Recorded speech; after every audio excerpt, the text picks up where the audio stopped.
Well, Governor DeWine, thank you for that kind introduction. I wanted to offer a special thanks to Andrea Brookhover and the Holocaust and Genocide Memorial and Education Commission for Ohio for having me here today at this event of remembrance. I have to admit that I don't do much public speaking, as I'm normally behind the camera, but I'll try my best today to get out of my comfort zone. Elie Wiesel said that whoever hears a witness becomes a witness. And because of my dear friend Matt Roselle, I became a witness to this story. A story that is centered around a photo that many consider to be one of the most powerful photos ever taken in the 20th century. A photo that experts at the United States Holocaust Memorial Museum in Washington, D.C. say there is no other photograph like it of its kind in all of the Holocaust. Why? Because it shows a moment of liberation. The liberation of 2,500 Jewish people from the Holocaust, 2 times the amount of those saved by Oskar Schindler from the Academy Award-winning film Schindler's List. And if you do the math, there are now 40,000 to 50,000 people alive today because someone stopped and cared. Matt Roselle is with us today in the audience. Matt, would you please stand and be recognized?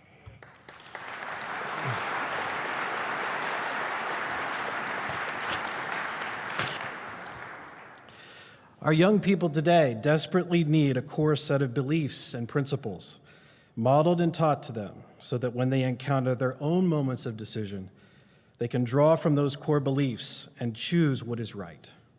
This is why we are doing this project, to teach and learn from history, so that in turn we can inspire a new generation of liberators. We often hear the words echoed never again, which is so incredibly important and vital. But we also need to couple that with knowing what happened, why it happened, and teach and discuss with the next generation what decisions we can make to ensure that it does not happen again. Many have asked me why for the last 8 years I've worked on this project to try to get it funded and bring it to the world. Mike, you aren't Jewish. Why are you doing this? And my answer is simple, because I'm a dad from Ohio. I must be able to look at my children in the eye and know that I tried to do what I could to show my children how to be human and to show what can happen when you show kindness to others. In closing, last week I was able to interview the last remaining survivor of the Warsaw Ghetto Uprising, Elisa Wittes-Szymon. As we talked, she shared with me that she was told by the commander of the uprising, knowing they were all going to be killed, that she had to escape, so that someone may have the chance to remain alive to tell the story. On April 13th, 1945, she was liberated on our train and has since traveled the world, sharing her story and the story of the Shoah. At the end of her interview last week, she looked at me and said, "I'm old now. I'm 95 years old. I sometimes feel guilty that I survived, and I'm fearful that when I'm gone, no one will be left to tell the story of the Holocaust." I looked at her and grabbed her hand gently, and with tears in my eyes, I said, "We will. We'll be your witness." Here is a short trailer of the upcoming mini-series so you can catch a glimpse of the story and our journey to tell it. Thank you again for the invitation to come be a part of this important event today.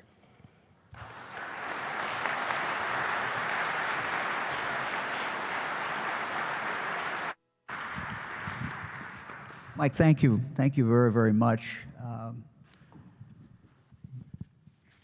You have a lot of awards. You're a great filmmaker. You're just thinking how lucky we are that you came across this story, or that story came across you. How did it happen? How did you find out about this? My grandfather served in World War II. He was a P-38 Lightning communications officer for a squadron, and we did the film that you mentioned, Searching for Augusta. And we got done with that film, and someone said, "What are you going to do as your next film?" And I said, "I'm tired." It takes 4 years to do these projects, and I really wasn't looking for one.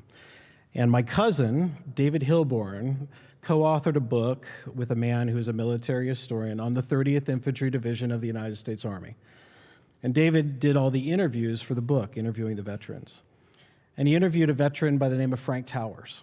And Frank was a part of the 30th, and Frank was in charge of moving the people after they were liberated to the next town over, so moving 2,500 people.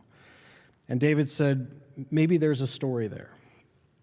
So he said, I'm going to pay for you to fly to Florida and interview Frank Towers. So I flew to Florida, not even knowing hardly anything about the story, and I sat in Frank's dining room while his wife fed me peanut butter and jelly sandwiches. And we talked for 4 hours, and I learned about this story, and my mouth was on the floor. And at the end of the interview, after the camera turned off, he said, well, the person that you really need to talk to is Matthew Roselle. I said, well, what does he have to do with this story? And he said, I'll let Matthew Roselle tell you. And so I called Matt, and Matt was gracious to call me back. And Matt told me about his part in this story, and like I said, it's one of the most amazing stories I've ever heard. But one of the things that Frank said to me in the interview is he said, we weren't trained to be humanitarians. We were trained to be soldiers. But when we saw a need, we stopped and we cared. And I said at that moment, there's my why. That's why we're going to do it. And so that was 8 years ago. So we've been on the journey to make it ever since. Share a little bit of the story with us. Tell us how long they were on the train, where the train started from, kind of Sure. walk us through that, if you could. So the train left Bergen-Belsen on April the 6th. The Jews that were on the train were exchange Jews, so they were used as a bargaining chip by the SS. They left Bergen-Belsen on April 6th and went, and they were just going back and forth throughout Germany. And eventually they pulled up near the town of Farsleben, Germany, and the train stopped. And there was worry and concern of what was going to happen. There was a mobile firing squad that the SS brought over to potentially mow everybody down. And the Elbe River was up ahead. And so the thought was by the SS, well, let's take the train and push it over the Elbe River and the bridge and kill everybody that way. And right before that happened, 2 tanks came over the hill and liberated the train. What's interesting about where Matt comes into the story is Matt was a high school history teacher, as you mentioned, and Matt was doing an interview with veterans in his hometown of Hudson Falls, New York, and interviewed one of the men that was in the tanks, but he didn't know it at the time. And his name was Carl Walsh. He was a New York State Supreme Court justice, retired. And Carl Walsh told Matt all about his war service. He was in the 743rd Tank Battalion. If you know anything about the 743rd, they were the 1st battalion on Omaha Beach on D-Day. So they survived all the way from the beaches of Normandy all the way to this town of Farsleben. And so he told him the story about his war service, but he never mentioned the train. And right as Matt is getting ready to turn off the camera, his daughter off camera says, "Daddy, you didn't tell Mr. Roselle about the train." And he leaned back in his rocking chair, and we have this footage, and he said, "No, I didn't." She said, "Daddy, tell Mr. Roselle about the train." And so he begins to tell this story, and he and his buddy, George Gross, who eventually became a professor of English at San Diego State University, liberated the train. And it's interesting, Matt, as they're discussing, he says, well, there's a photograph that was taken that day by a Major Clarence Benjamin, who was standing next to us. And Matt says, well, where's the photograph?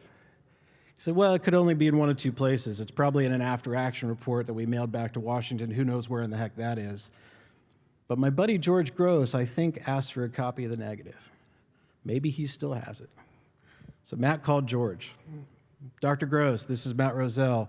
I'm here talking with your old Army buddy, Carl Walsh. Do you have that photograph? He said, yes, I do. He said, and my wife sent me a Brownie camera that I had in my tank that day, and I took 10 more that nobody knows about because I had to document what I saw. Maybe it's about time we get them out of the shoebox that's been in my closet the last 65 years. So Matt takes the photos, puts them on his little class website, and you can still go there today. It's called teachinghistorymatters.com. So Matt put the photos on the website. 4 years goes by. Matt's a busy teacher. 4 years goes by. One day, Matt starts an exam with his high school 10th graders and starts the exam, walks over to his desk, and opens his email. And there's an email in the top of his inbox, and it says, "Dear Mr. Roselle," I'm paraphrasing, "Dear Mr. Roselle, my name is Lexi Keston. I'm from Australia. Where did you get those photographs? Because I was on that train." So Matt pushes his chair back from the desk. You can imagine, who is Lexi Keston? Is she telling the truth? How in the heck did she find me? So Matt writes back, a story about that. I'll keep it brief. George Gross, who was the other tanker, Lexi was attending a lecture in Australia that was headed up by Bernd Horstmann, who is the curator of the Book of Names from Bergen-Belsen. Bernd has become a good friend.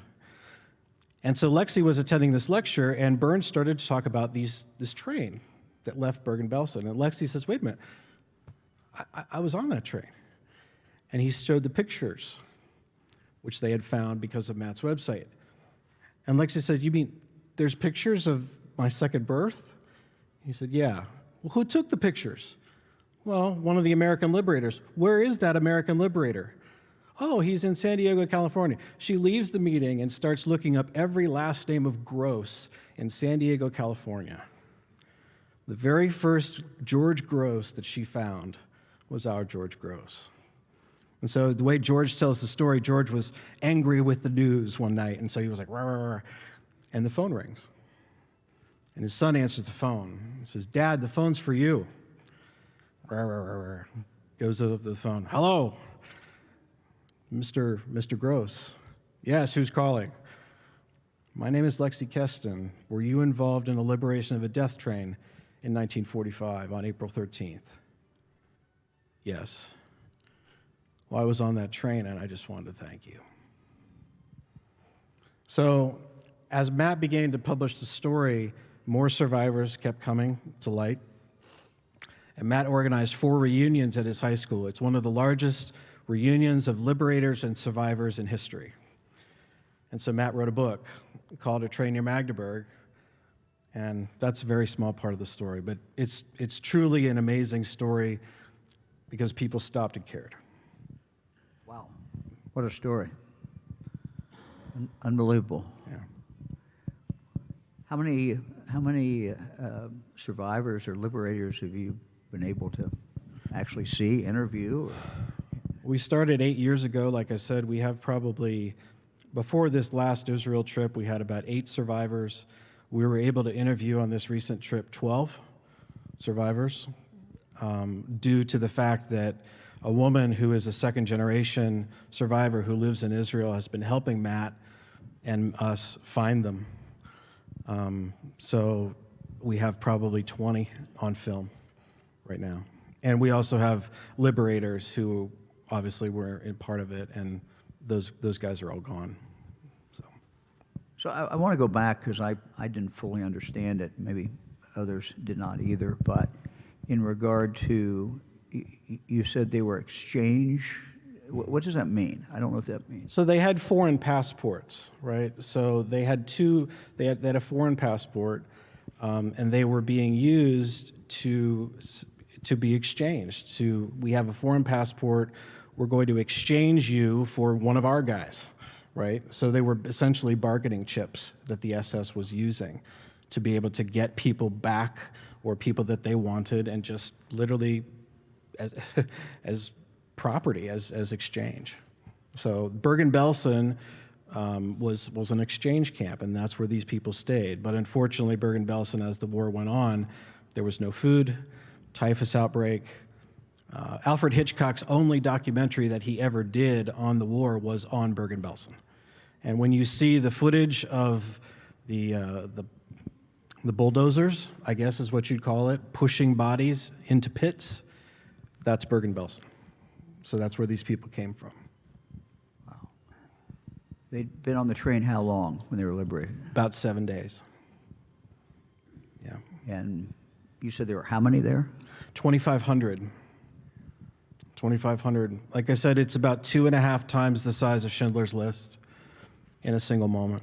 So I assume conditions horrible on the train. Oh, awful. I mean, we were interviewing survivors when we were in Israel, and no food, no water. I mean, people, they would stop at different places along the way, open up the doors, and bodies would just fall out.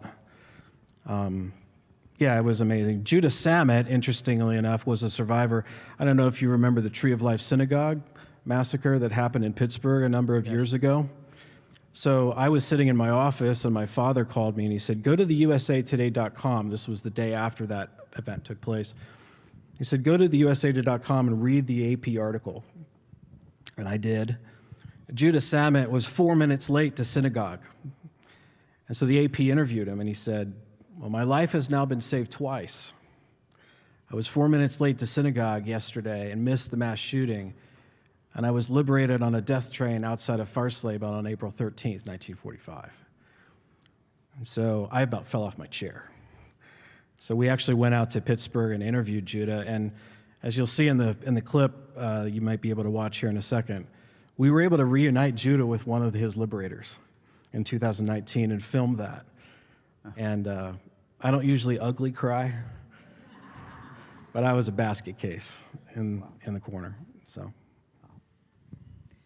There's a letter, I think it's in the programs, from that Charles Kincaid wrote back to, it looks like his minister. And he wrote it, looks like the next day or close proximity of time, and he was one of the liberators. He's from Dayton, Dayton, Ohio. Yes, he is. Another Ohio story. that's right. You want to tell us about it? Sure. I think the Kincaid family is here today. Oh. Is there? There they are. There's the Kincaid family. So thanks for being here. Thank you very much.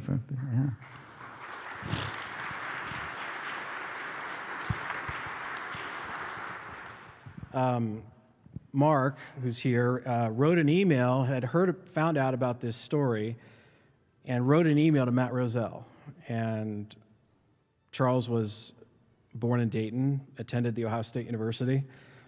And this is the email that he wrote to Matt. He said, Dear Mr. Roselle, my father-in-law was First Lieutenant Charles M. Kincaid. He was a liaison officer with the 30th Infantry Division Artillery. He was honored with an air medal in the Battle of Mortain and a bronze medal in the Battle of St. Lo. In the Battle of Mortain, he won his air medal by calling in an artillery adjustment while flying in a Piper L4. He rarely wrote home.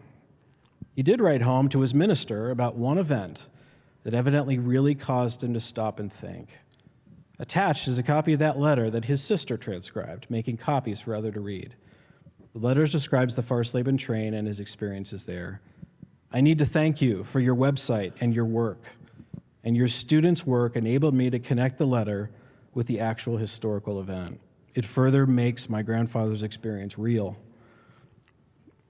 And to show my children the pictures and to make their grandfather's experience a real one. Not just an old letter, that this event so affected him that he needed to tell his minister before he even told his own mother. Wow. So. I just read the letter again this morning, and one of the things that maybe ask you to comment on, since you have interviewed some of the survivors, Charles Kincaid in the letter wonders what long-term effect this is going to have on the survivors, as far as, he said they'll get better, we'll feed them, and their health will be restored, basically. Right. But how is that going to impact them, what they've been through? Right. Yeah. I mean, the story is not, yes, we're happy about the liberation, but the story kind of doesn't have a happy ending. These people's lives were taken from them. They weren't just targeted, they were hunted down. They lost their homes, they lost everything. We interviewed a survivor this week, and she said, when I woke up from my typhus coma after we were transported, she said, it was the first time in my life that I felt totally and utterly alone. I had no mother, I had no father, they had been killed. All I had was me. I had nothing to go back to. So yes, we are thrilled that the liberation occurred, but there was so much more that happened, and these people needed to rebuild their lives from scratch. Well, thanks so much for you and Matt and what you've done to bring this story that I suppose could have been lost to history. you bringing it back up. So the movie, Yeah. we're not really doing a fundraiser here, but what has to happen before this movie takes place, before we can see it? Well, we started a foundation after we created our last film, and because we screened Searching for Augusta to 1,500 school kids in Europe. We watched how it impacted their lives, and so we started a foundation called the Augusta Shiwi Foundation, which is in the namesake of Augusta Shiwi. Augusta was the black nurse from Band of Brothers. Stephen Ambrose calls her Anna in the book, but her name is actually Augusta Shiwi. And so we watched that happen, and we wanted to create more films about great acts of humanitarian service. Why? To educate young people. And so we started this journey 8 years ago. Raising money for films is hard. It's really hard. And COVID shut us down. And so we have raised a certain amount of money, and then ITV Studios is going to be the distributor of the film, and we'll be getting some funding from them. But we're about $600,000 short, and that's what we're trying to finish to raise the project. And I'm super excited because ITV Studios, if you don't know who they are, they're the largest television distributor in the world. And they are fully behind this project, and this project will be seen by hundreds of millions of people around the world. Wow. And it's coming out of Ohio. That's so great. So we're thrilled. So that's what we're trying to finish it out. Great. So Thank you. Thank you for what you're doing. you're welcome. Appreciate it. Thank you very much.